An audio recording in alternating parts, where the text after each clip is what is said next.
never break into a crazy guy's house. It's day 7 of 31 Days of Horror, and we are watching the movie Don't Breathe. Within the first few minutes of this movie, it really establishes the personalities of our main characters. The story is our 3 leads are petty criminals who steal from houses from Alex's father's security company. Apparently they have morals as criminals. They don't steal cash, but they'll steal items from people. Seems silly to me, but Alex's reason is because you don't get as much jail time stealing cash as you do stealing items. They take a tip of a house of a military vet who got paid off $300,000 from the death of his daughter. So taking a chance, they go to the house to see if he's keeping the cash inside. What they also don't know is he's also blind, which they figure out once they see him. When they first break into the house, it's funny because they zoom in and to make sure that you notice certain key details because they are foreshadowing these coming into play later in the film. I love the cinematography in this and the tone it brings. It's dark, but you can see everything, and it just brings you a sense of uneasiness, and it just has a great look. When the old man finally does wake up and he starts moving around, this movie gets intense.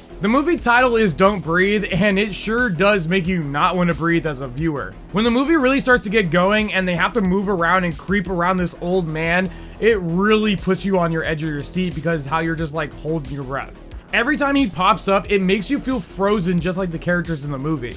The thing I do find funny about movies where they try to steal a bunch of money from someone who keeps it in their house is these people, mostly old people, are always not doing anything with this money. It's just laying around, like they're never gonna use it until they die. So I don't know, I just think it's funny. About 40 minutes into the movie, it gets even more interesting once you figure out what's in that locked basement. This is where the movie gets morally interesting. While the main characters are doing something wrong by stealing from the old guy, once we find out what's in the basement, you realize this old man isn't as innocent as you think he is. I'm also really surprised that this movie kept a correct count of ammo that he had in the gun, and once he was out, he was out. When the dog gets mixed into the equation, it gets even freakier because knowing that a dog is going to rip your face off, that is terrifying, especially when it's running at you. The deeper you get into this movie, the more interesting it gets, and the twist definitely caught me off guard. The ending of this movie will definitely stress you out, and that's why I always say you need to finish your job, or as Zombieland likes to say, you need to double tap. Sadly, being late to this film, I do know there's a Don't Breathe 2, and the old man doesn't die, so it just kind of sucks that he doesn't get what's coming to him. That being said, this movie was really thrilling and intense.